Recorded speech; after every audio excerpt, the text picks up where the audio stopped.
गुंतलेले मनवेडे तुझ्या सवे पर्व दुसरे भाग 61. आता देवेश सारखा हुशार आणि तडफदार इन्स्पेक्टरकडे केस गेली म्हणजे ती आता कायमची क्लोज होणार हे नक्कीच होतं. फक्त ती वेळ किती घेईल हेच महत्वाचं होतं. त्याने मनाशी ठरवलं की आता ह्याच्या पूर्ण तळाशी जाऊन सोक्षमोक्ष लावल्याशिवाय त्यालाही चैन पडणार नव्हती. दुसऱ्या दिवशी सकाळीच देवेश शोरूममध्ये पोचला. त्याने तिथल्या मॅनेजरला भेटला. आपलं ID कार्ड दाखवलं. मला तुमच्याशी बोलायचं आहे, वेळ आहे का?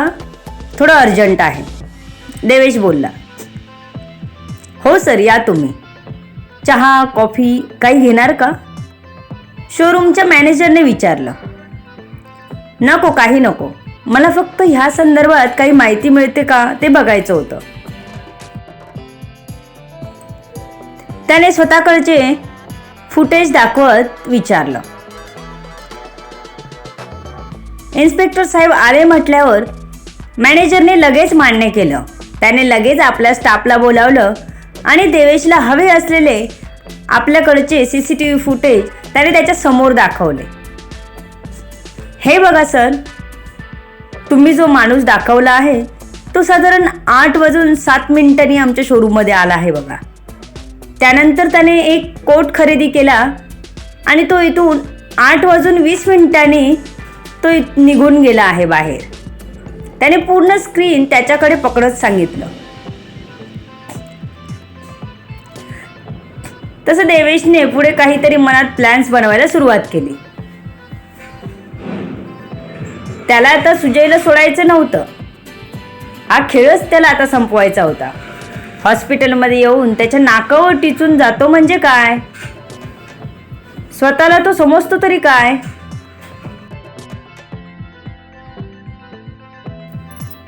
एवढी तू हिम्मत करू शकतो? हे त्याच्या नाही म्हटलं तरी मनाला लागलंच होतं की एखादा आरोपी वॉन्टेड असताना तोच वेश बदलून हॉस्पिटलमध्ये येऊन पेशंटला दुखापत करून जातो हे त्याच्या काही पचनी पडलं नव्हतं. तो पुन्हा आपल्या डिपार्टमेंटला गेला आणि वेगवेगळे 2 ते 3 प्लॅन्स त्याने तयार केले. संध्या बाळाचं मुख बघून अतिशय खुश होती. त्याला रात्री काचेत ठेवून आत्ता थोड्या वेळापूर्वीच बाहेर आणलं होतं आणि संध्याच्या बाजूला झोपवलं होतं. आई, वेदला सांगितलं का ग? संध्याने बाळाकडे बघत विचारलं. हो, वेदितने सांगितलं, आई म्हणाली. तसं संध्या वेदची रिॲक्शन इमॅजिन करत हसत होती आणि एकटीच हसत होती. बाजूलाच असलेल्या आईने बाळाला आपल्या मांडीवर घेतलं होतं. कसलं गोड आहे ग पिल्लू, अगदी वेदसारखा दिसतो बघ, सुलभा खुशीत होऊन बोलत होती. संध्याही अगदी प्रेमाने आपल्या बाळाकडे बघत होती. आईने त्याला छान कपड्यात बांधून ठेवलं होतं आणि बाळ अगदी किलकिले डोळे करून बघत होतं. आमचे राजेसाहेब काय म्हणत आहेत? प्रकाश आपल्या लाडक्या नातवाला बघत म्हणाले. मगापासून त्यांना बघायचं होतं पण त्याला डॉक्टर होते आजूबाजूला म्हणून बघता आलं नाही. आता बराच सरसावला होता वातावरणाला, त्यामुळे आता तो रडत नव्हता. किलकिले डोळे करून तो बघत होता. संध्याला अगदी बाळाचं कौतुक वाटलं होतं. साधना मुलांना हॉस्पिटलमध्ये घेऊन येणार होते. संध्याला आणि सर्वांना काहीतरी खायला बनवून आणायचं होतं तिला. तिने सर्वांना नाश्त्याला कांदे पोहे बनवले आणि संध्याला पेज बनवून घेऊन आली. बाळासाठी आणि संध्यासाठी कपडे घेऊन आली. वेदांग घरीच आराम करत होते. खरं तर त्यांनाही यायचं होतं नातवाला बघायला, पण सर्वांनीच समजावल्यावर मग त्यांचा नाईलाज झाला होता. मग ते घरीच थांबले होते.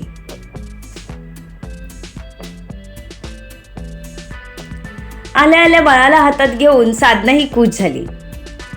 खूपच क्यूट आहे बाळ, आपल्या बाबांवर गेला अगदी. साधना संध्याला हसत म्हणाली, हो ग, मी पण हेच म्हणाले हिला. बाजूला बसलेली सुलभा हसत म्हणाली. ती इतकी खुश होती की त्याचं ठिकाणा नव्हतं. छकुली आपल्याला भाऊ आला म्हणून खुश होती. आता मी दिदी झाली म्हणून ती हॉस्पिटलमध्येच उड्या मारत होती. मोहित जरा मोठा समजदार होता. तो शांत राहून सर्व बघत होता. बाळाला थोडा वेळ मांडीवर घेऊन त्याचं कौतुक करत होती साधना. त्यानंतर तिने बाळाला सुलभाकडे दिलं आणि वेदला बघायला गेली. छकुली आता हॉस्पिटलमध्येच थांबण्यासाठी हट्ट करू लागली. संध्याकाळी घरी जायचं या अटीवर तिला थांबवून घेतलं गेलं. साधना आली तर वेदीत बाहेरच बसला होता. तिने त्याला आवाज दिला, अहो नाश्ता करून घ्या. साधना बोलली तसं वेदीत हसला. आणला नाश्ता? तू केलंस का? वेदीतने काळजीने विचारलं. नाही, आपण एकत्रच करू, पण आधी वेद भाऊजींना भेटून येते. छकुली इथंच थांबत आहे. मी लवकर जाईन, बाबा एकटेच घरी आहेत. दुपारी इथे संध्याच्या बाबांना थांबवून याल का घरी? साधनाने विचारलं. तिला वेदीचीही काळजी वाटत होती. हो चालेल, मी फ्रेश होऊन एक झोप घेईन, नंतर संध्याच्या बाबांना घरी पाठवेन, वेदीत म्हणाला.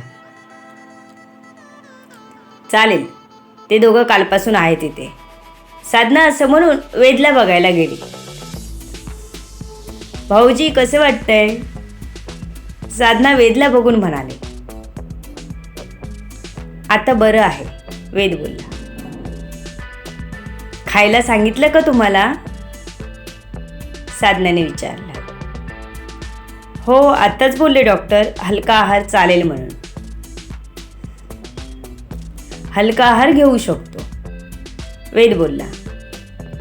ह्यांना सांगते तुम्हाला ज्यूस आणून द्यायला, साधनाने सांगितलं आणि बाहेर आले. खाऊन झालं की वेद भाऊजींना ज्यूस आणून द्या.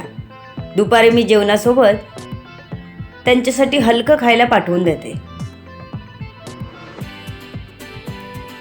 साधना म्हणाली आणि वेदीत सोबत तिनेही थोडं खाऊन घेतलं. साधनाने आणलेला नाश्ता सर्वांनी खाल्ला होता. सर्व नाश्त्याची भांडी घेऊन सर्वांना बाय करून ती घरी निघून गेली. वेदीतनेही मग खाली जाऊन लगेच वेदला ज्यूस आणून दिला. वेदने तो थोडासाच घेतला. वेद घे अजून, वेदीत दम देत म्हणाला. नको, उलटीसारखं वाटतं, पोटात गेले तेच राहू दे आधी, वेद तोंड वाकडं करत म्हणाला. आज वेदला जनरल वॉर्डला शिफ्ट करणार होते डॉक्टर.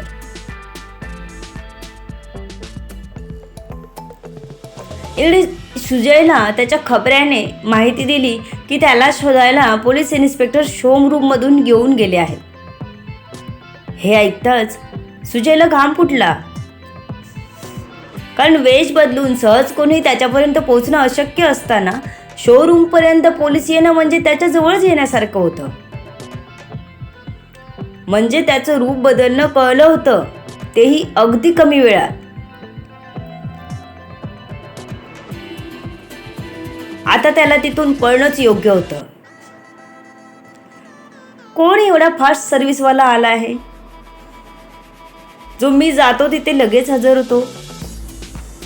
त्याचा एक माणूस गायब होता. अजूनही त्याचा थांग पत्ता लागला नव्हता. आता त्याला शोध बसायलाही वेळही नव्हता त्याच्याकडे. त्यालाच आता तिथून लवकरात लवकर आपलं बस्तान हलवावं लागणार होतं.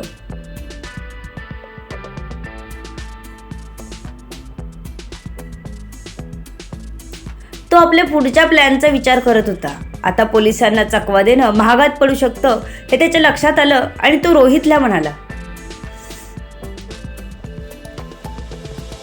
तू आता इथून गेलास तरी चालेल, मला इथून निघावं लागेल.